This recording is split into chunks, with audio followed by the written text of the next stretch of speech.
Best thing that has happened to me in the last 20 years, perhaps, is that as I look back at my What if the most iconic voice you've ever heard was recorded just days before its owner vanished into silence?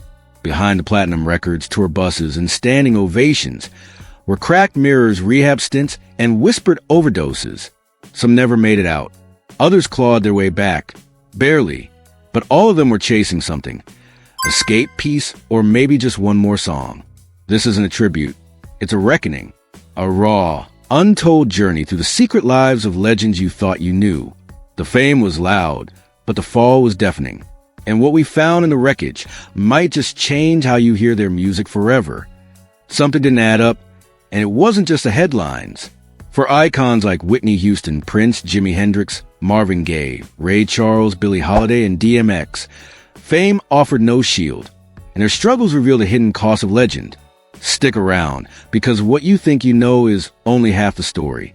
Whitney Houston erupted onto the scene, voice shimmering like pure gold. But by age 14, she had already sampled cocaine, a glimpse of early cracks in her polish. As her stardom soared under Clive Davis, who once passed up on her for being too immature, so did the pressure bearing down on her. The tour bus became her refuge, and soon stimulants cracked. Pills like Xanax and muscle relaxers crept in. The toxicology report would later list a bewildering mix: cocaine, Xanax, Flexeril, Benadryl, marijuana, even cocaine. The chemical fallout from mixing cocaine and alcohol. By the early 2000s, fans began to whisper something wasn't right. She sounded off-key, looked exhausted, canceled shows. In a now infamous interview, she smiled, but her eyes told another story. The appearance didn't fit the icon. Rehab stints came and went. One moment, a phoenix rising. The next, back in the flames. Hook! What changed between her comebacks? That turning point arrived at the Beverly Hilton in 2012. She was 48, fragile, wordsless, found submerged in a bathtub. The final frame of a life spent racing to outrun invisible demons. The coroner listed drowning with heart disease and cocaine as contributing factors. Empty bottles, remnants of white powder, pills scattered across the bathroom counter, a snapshot of a private spiral that became a public tragedy. It begs the question, did the world cheer for her fall instead of helping her rise? Prince, the musical wizard, defied genre and gravity. Behind that mystique, hip and spine injuries fester for years. Surgery was off limits. His spirituality wouldn't allow it. Instead came prescription painkillers.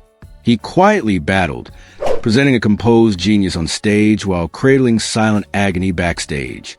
In April 2016 at 57, he was found in his Paisley Park elevator.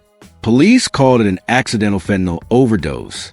He thought he was taking Vicodin, but the pills were counterfeit and laced with opioid far stronger than heroin. Days before, he collapsed mid-flight and was revived with naloxone. He had seen doctors under assumed names.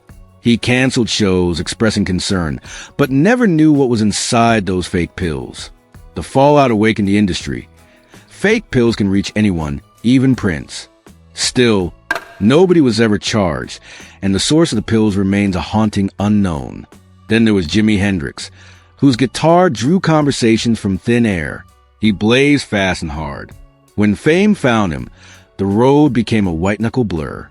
Drugs and alcohol, hallucinogens, stimulants, cannabis, sleeping pills became his tools to manage sleepless nights, racing thoughts, aching heart. In London, 1970, his world came crashing down. A cocktail of pills and wine, taken to quiet the storm, led to his tragic passing at just 27. His meteoric brilliance ended abruptly, and the man behind the sound faded into loneliness that starlight couldn't reach. Marvin Gaye, the Prince of Soul, channeled vulnerability into hits that felt like personal confessions. But those confessions hid something deeper. Born into a home steeped in fear and rigid faith, he turned to stimulants and hallucinogens to escape. Even in his chart toppers, there was sorrow, echoes of a childhood of emotional wounds. Money collapsed, guilt piled on, paranoia blossomed. He fled, Hawaii, Europe, tried to outrun what no miles could erase. He crafted intimate healing in that haze, then return home, only to face a final confrontation. In April 1984, after another clash with his father, he was shot and killed at 44, a powerful symbol that ignoring grief can have fatal consequences. Ray Charles lost his sight before 8, but not his spirit. He poured himself into music, blues, gospel, country, bringing together what others kept apart. Yet opioid addiction gripped him for 17 years, hunting him through grief after the deaths of his brother and mother. On the road, always tired, always healing. The drugs were both weapon and bomb. When he got caught in Boston in 1965, everything stood still. He endured the brutal withdrawals, the shaking, the nightmares. He clawed his way out and stayed clean.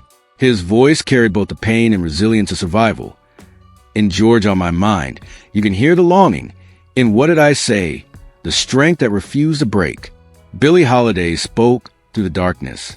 Her voice, fragile yet ferocious, carried a storm of trauma. Growing up poor, facing racism, enduring violence. Opioids came to dull the ache. She soared in the 40s with raw, resonant soul. But licensing laws, jail, and police scrutiny clipped her wings. Her voice, once crystalline, grew gravelly, age and anguish etched into every line. By the late 50s, her body was failing, liver failing, heart weakening. In her final hospital days, watched by police rather than loved ones, she had 70 cents to her name. She died still singing her pain. She didn't lose to addiction. She lived through it. Finally, DMX, Earl Simmons, a rap thunderclap. His voice was a howl from the streets, raw and urgent. By 14, he was handed a blunt with crack, a spark that ignited a lifelong battle. His first album roared with rage and confession. But every applause came with solitude. Courtrooms, jail, rehab were chapters in his life, not afterthoughts. Even with platinum plaques, he carried injury inside. In Slippin', he didn't just rap, he confessed. He spoke of abuse, abandonment, trauma. His music felt like therapy, but the therapy didn't always take. At his loudest, he was still searching for something louder than the pain. Losing DMX in April 2021 wasn't just another obituary. It underscored the hard truth we began unfolding in part 1. At 50, after a drug-related heart attack, his death became a warning sign that addiction isn't discreet or forgiving. He never concealed his struggle. He screamed it in every lyric, never letting us forget. But what comes after the collapse? That's where the next chapter begins. Mary J. Blige stepped into the spotlight, carrying more than a voice. She carried a wounded child. From Yonkers to the world, she reigned as the queen of hip-hop soul, but the glitter masked the grit beneath. She was opening old wounds before the cameras ever caught her on stage. Rumors whispered she was drowning herself in alcohol and stimulants. Her album, My Life, was less a record and more confessional. But here's the hook. In her 2021 Amazon Prime documentary, My Life, she revealed she felt suicidal recording that album and later described it as therapy, not performance. Imagine carrying that bare heartbreak into a studio session. She didn't heal overnight. Each therapy session, each prayer, each day off stage was another small battle. She leaned on faith, affirmations, therapy. Now, she uses her platform narrative forever. Then came Rick James, untamed, electrifying, and dangerous. His flamboyance lit up the 80s. But behind every flash and every party-laden anthem was a man unraveling. At his peak, he was spending $7,000 a week on cocaine and crack for 5 years, a chemical arms race he couldn't win. By the early 90s, his legal spiral included a prison sentence for violent behavior while under the influence. Still, he bounced back, appearing on Chappelle's show in 2004 and even accepting honors. But the return ignited old habits. The toxicology report after his death revealed 9 different drugs, including meth, cocaine, Xanax, and Vicodin. None at fatal levels alone, but towns can mass rebirth, and sometimes the world applauds a fall too loudly. Sly Stone once asked us to dance to the music, and for a moment, everyone complied. But by the mid-70s, the music stopped. Funk legend, innovator, and rebel, he began missing shows, snapping at friends, and vanishing into solitude. By some accounts, He lived in a van. By others, he barely spoke. His disappearance became performance art for absence. Gone but not forgotten. They were the escape. The echoes of Family Stone's utopia dimmed, replaced by despair. What happened to Sly feels like a question mark painted in neon on a black sky. Maybe one day we'll know. Etta James roared into life with a voice that could fracture a soul, but the teenage escape into opioids locked her in a painful cycle. By the 60s, her talent lit stages, yet off stage she was arrested, hospitalized. Rehab was a revolving door. Still, she resurfaced. In the 1990s, clean and commanding, she raked in Grammys and inspired a new generation. Yet physical scars lingered. Her lungs' hard work was more than music. It was testimony. Charlie Parker reshaped jazz with a saxophone that spoke faster than most hearts could follow. But even as he set the tempo for bebop, he battled opioids from age 15, disappearing into haze, selling instruments to feed the habit, sometimes landing in jail or the hospital.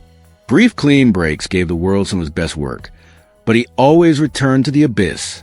By 34, his body had aged 2 decades. When doctors examined him, and for Wilson, that wasn't a moment of surrender. He emerged renewed, collaborating with Kanye, Snoop, bridging hip-hop generations with seasoned soul. His voice still sparkles, but now with wisdom rooted in survival. O.L. Dirty Bastard was raw from the jump, Wu-Tang's wild instinct, unstoppable on mic but unstable off it. Crack, pills, legal battles, fame-fueled stunts that were more But 2 months later, at 35, his heart gave out after mixing stimulants and painkillers. His truth, he was real, maybe too real for this world. Gucci Mane is still here, but his story echoes the others. From Atlanta hype to caption studio sessions, his career soared. But his lean habit carved deep grooves in his face and psyche, impacting speech and well-being. Gucci Mane's time behind bars marked more than a pause in his career. It was a crossroads. Locked up in 2014 for weapons charges and substance-related offenses, he knew the stage was no longer an escapism, but a mirror. That prison yard became a place of reckoning. He forced himself into workouts, picked up books, and poured pain into lyrics. When he emerged 2 years later, fans joked he'd been replaced by a clone, but the truth was quieter and deeper. He'd rebuilt himself, stripped of lean and ego. He returned to the music world refocused, sober, and speaking candidly about how incarceration saved him. That transformation, so raw and public, sparked discussions about accountability, redemption, and what true growth looks like. Then there was Foxy Brown, reigning over late 90s rap with her fierce lyrics and unapologetic swagger. Behind the confidence was a young woman in distress, leaning on prescribed opioids to battle physical and emotional wounds. When a sudden hearing loss silenced her, doctors restored her hearing but couldn't heal the addiction. She stepped away, vanishing from charts and stages. Her rehab journey was quiet, almost invisible, and she never reclaimed the spotlight. But her victory wasn't measured in awards. She found herself again, proving that survival sometimes means stepping off stage. Buzu Baju, Boozy Badass, emerged from the streets of Baton Rouge, gritty and unfiltered. Lean welcomed him in, claiming his focus and rhythm until it claimed almost everything. He suffered seizures and kidney damage, lost clarity, and was stripped of his former strength. Prison followed, but addiction stayed inside those walls. When he got out, he looked at death in the mirror. Doctors told him another drink would likely kill him. His comeback came through honest tracks layered with the weight of experience and a 95. The industry mourned a talent gone too soon. His life reminds us that brilliance and fragility often coexist, and that sometimes legacy is unfinished. El DeBarge, Bobby's brother, also played center stage in the family band. Despite early success, he succumbed to crack use, causing missed shows and legal troubles. But unlike Bobby, El fought back. His 2010 album Second Chance wasn't just a title, it was a mission. Still singing with his signature tenor, he since embraced sobriety, touring sporadically and speaking out about recovery. His story is one of renewal and the enduring echo of family. Bushwick Bill was the smallest physical presence in the Ghetto Boys, but his impact was seismic. In the late 80s, he battled mental health and drug use. One fateful night, Intoxicated and distraught, he injured himself, an act that became legendary both in music and metaphor. Losing an eye and tormenting his mind, he drifted through hospitals and rehab, his speech slowed and his vision clouded. Yet he stayed alive until 2019, channeling pain into raw music that never shied from honesty. Margie Hendrix was a luminous voice beside Ray Charles, a fiery soul with a powerful stage presence and a volatile offstage life. Their intense romance produced a child, but opioids dimmed her once bright flame. She began missing gigs and faded from the spotlight. By 1964, Ray had to let her go. She never regained her footing, and her death in 1973. Sam Moore's voice once soared across stadiums as half of Sam and Dave, but IVs and stimulants snuck into his backstage life, dimming his spark. The duo split, facing collapse. Sam hit rehab in the 1980s and leaned on his wife, Joyce. Their shared journey led him back to the stage, wiser and more bruised, but present.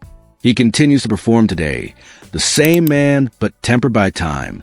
Florence Ballard helped create the Supremes and lit stages with effortless grace. But when the spotlight shifted, insecurity and disappointment followed. Drinks eased the pain, pills numbed the loneliness.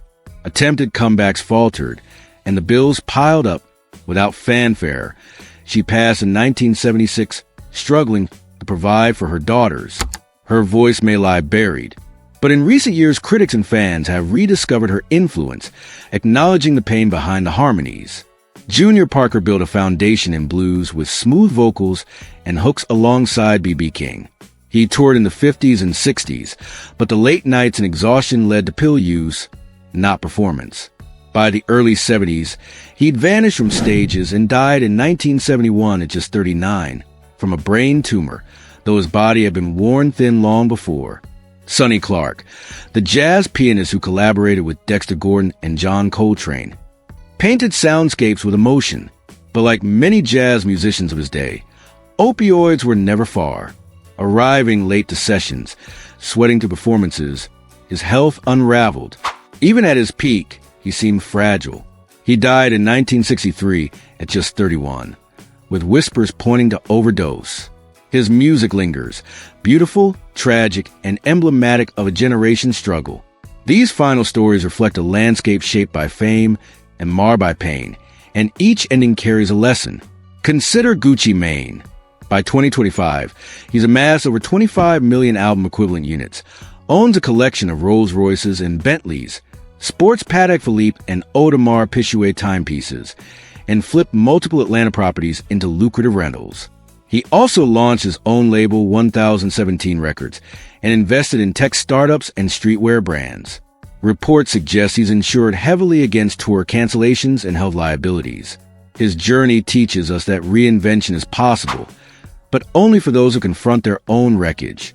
When we compare past glory to present purpose, we see that transformation is more than spin, it's sacrifice. These names once moved stadiums. Now they move narratives. Their influence endures, even when the human behind a legend unravels.